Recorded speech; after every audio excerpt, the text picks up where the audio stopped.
রাজশাহীতে ভয়ঙ্কর ছিনতাইকারী গ্রেফতার। র‍্যাব 5-এর গোপন অভিযানে ধরা পড়ল রহিম হোসেন। শাহ মখদুম থানা, রাজশাহী মহানগর।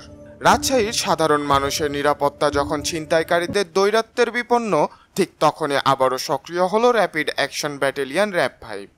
23 জুন 2025 রাত 1:30 র‍্যাব 5-এর সদর কোম্পানির মোল্লাপাড়া ক্যাম্প থেকে একটি বিশেষ অপারেশন টিম অভিযান চালায় শাহ মখদুম থানাধীন আমচত্বর রায়পাড়া এলাকায়। সেখানে গ্রেফতার করা হয় এজাহার নামীয় মূল হোতা ছিনতাইকারী মোহাম্মদ রহিম হোসেন, পিতা সাইফুল ইসলাম, লক্ষ্মীকোল থানা, বড়াইগ্রাম, রাজশাহী। তার বিরুদ্ধে মামলা রয়েছে শাহ মখদুম থানায়, মামলা নাম্বার 03, তারিখ 4 জুন 2025, ধারা 392, দণ্ডবিধি 1860। প্রাথমিক জিজ্ঞাসাবাদে রহিম হোসেন স্বীকার করেছেন যে সে ও তার অন্যান্য পলাতক সহযোগীরা মিলে দীর্ঘদিন ধরে ধারালো টিপ চাকু দিয়ে ভয়ভীত দেখিয়ে ছিনতাই করে আসছিল।